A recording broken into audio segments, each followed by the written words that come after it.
Gold participants from around the world. I'm Fleur Bickford, Program Director and MC for Gold Learning. I'm chatting today with Dr. Alison Hazelbaker about her upcoming presentation for the Gold Perinatal 2016 Infant Mental Health Add-on, which is titled Infant Trauma, Impact on Breastfeeding. So Alison, welcome. Thank you for being with us today. Oh, thank you for having me. Well, we are thrilled to have you back with us again. And I'm really excited about this particular presentation about trauma and its impact on breastfeeding. So to start with, maybe you could tell us a little bit about yourself for our delegates who are listening for the first time, and why infant trauma has become such an area of passion for you. Well, I've been a developmental psychologist for quite some time, and I'm one of those people who actually has conscious memory of my birth. And I was born in 1957, and back then what was typical cultural childbirth practice was to hang babies upside down and spank them on their bottom. We now know that that's barbaric, and so we don't do it anymore. And yet we continue to engage in cultural birth practices and in preconception, conception, and pregnancy practices that perhaps we could fine-tune in order to be more respectful to our most vulnerable babies. So this is an area that is personally relevant to me, and I think is relevant and salient for us to be spending more time discussing at this point in time. Okay, thank you for that. And it's amazing to think about some of the things that they used to do. Things like hang the baby upside down and smacking them. It's we look at that now and think, wow, why would anybody do that? But I think even today there are some practices that, probably years, down the road we'll look back and go, wow, why were we doing that kind of thing? And I'm wondering, do you feel like infant trauma rates are increasing, or has infant trauma always been present and just not really recognized?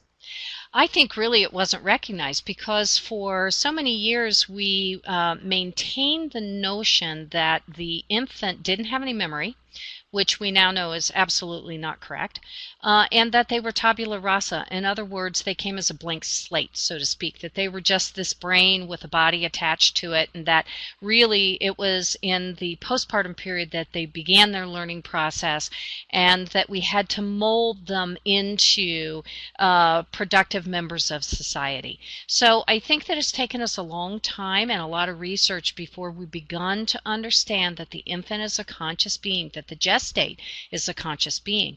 And out of that understanding arises this natural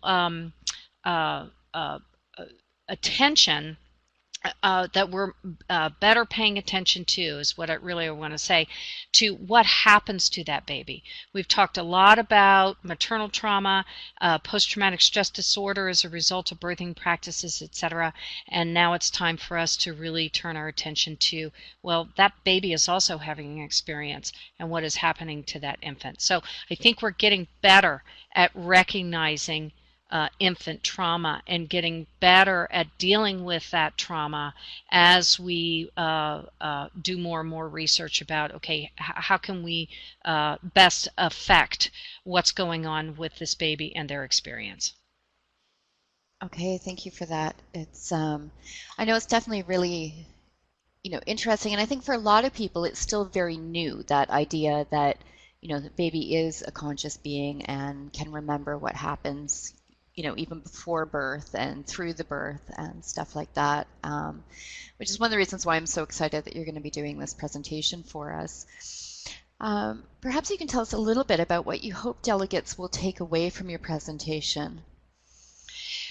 Well, I really want for people to understand that it's not good enough to try and undo whatever has been done that has generated the trauma, because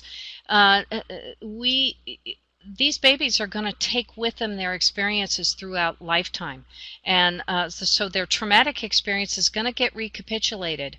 It's best for us to prevent these things from happening as best we can, and to demonstrate respect from the very beginning. And by beginning, I mean at conception.